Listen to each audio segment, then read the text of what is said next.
After, yeah, after, yeah. Yeah. Well, yeah. You got her? Nice. Big victory for you this evening, man. I mean, a heck of a fight to get there, too. Give me an idea how you're feeling right now. Man, this guy, this guy Drew, he came out hard. I really felt like in the beginning I'm gonna find my distance and I'm gonna start touching him up, but he came fast, and he hit me good. I don't know what else to say. He hit me good. I was gonna try to do a little bit more jab in and out, but he feinted really well and he was able to get inside and hit me. So it went into the grappling. I felt I had a couple of good strikes standing as well, but he definitely hit me good in the first round. I did feel him kind of slow down before the second round, before we went into the second round, but yeah. How concerned were you when you did get touched up early? And I guess, is there any, I mean, nobody wants to go out there and get punched in the face, but is it good to maybe show, hey, I got a little more chin than you give me credit for? So that's what I was worried about. You know, my neck gave me a lot of problems, and it gave me problems with my chin. I would get hit sometimes, and my arm would go numb. I would get hit sometimes, and I couldn't move forward anymore.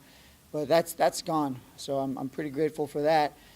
And you know, when I was younger, someone would hit me, and I'd be just like, I'm gonna murder you. I'm coming after you. A little bit of that tonight. When I got hit, I grabbed him for a second, but I just thought to myself, I'm gonna get my turn. I'm going to get my turn, and when I get my turn, I'm going to hurt you.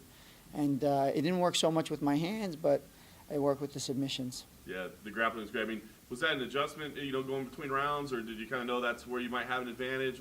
How did that play out? Watching his fights, I was actually expecting him to shoot on me. I wasn't expecting to shoot on him as much. I know body locks, we were going to go back and forth because he likes those positions, fine. But yeah, when I went for the body lock, he defended the body lock really well. But when I switched to the legs, I think he was looking to finish the fight with a guillotine, and it's really, man, I've had a lot of experience with guillotines. A lot of guys try that on me, and I was able to use that to reverse him and get back on top, and I could just feel it on top. I didn't need to submit him in the beginning. I just needed to keep improving my position, and every time I improved my position, he'd work his way back, and then I would improve it again, and that was worse than me just standing up there and hitting him. He got totally drained, and that kind of gave me the finish. Yeah, I think he said he was tired afterwards. Talk about the submission. I mean, very, very slick work there. Were you afraid you were losing position, or did you feel like you had him trapped? I mean, I heard someone say 1 minute, 40 seconds, and the Kimura trap is something I'm very familiar with. A teammate of mine, a very good friend of mine, Tamim Hamoui, he always has me. He's had me work that, and the reverse triangle was something I recently added to it. So I hit the reverse triangle, and then I hit like a Kimura Americana. And I heard his elbow pop maybe 4 or 5 times, and he didn't tap.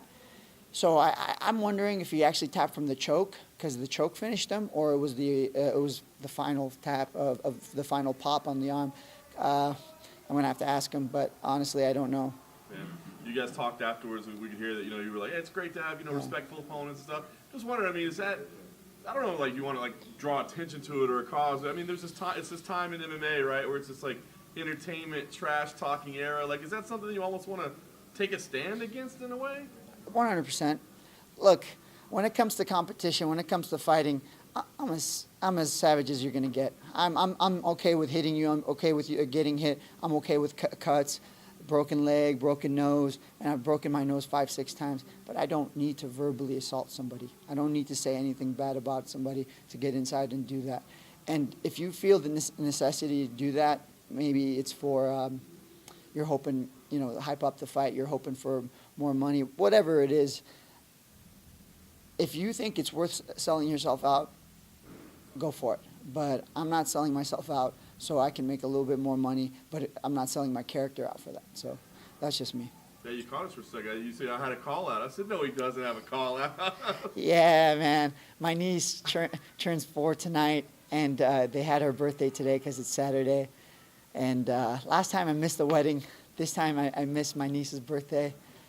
But go home. I'm going to give her a big hug. I'm going to hold her all day. I'm not going to let her get away from me. So technically tomorrow is her birthday, so I'll make sure to be there, put her to bed, and just read a book to her, and it's going to be perfect. I gotta get her a gift, though. and last thing for me, I mean, obviously things are different, man. You're on a win streak. It's totally different than it was last year. Give me an idea where the career goes from here. I mean, what's the idea? Their locations, dates, opponents? I mean, what do you think makes sense? I think tossing me back in quickly makes sense, but I always think that. That's my preference. As far as opponents goes, doesn't matter. You can give me number 100, you can give me number 1. I'm going to work my way down either way. So I'm going to get there either way. So just let's keep it going. Just going back to the submission real quick, were you surprised that he did tap when he finally did? Yeah, because, I mean, I popped the arm 4 times, maybe 5 times. I lost count of the pops. So I was like, he's not going to tap. We're going into the next round. Cool. Whatever. I mean, I'm squeezing.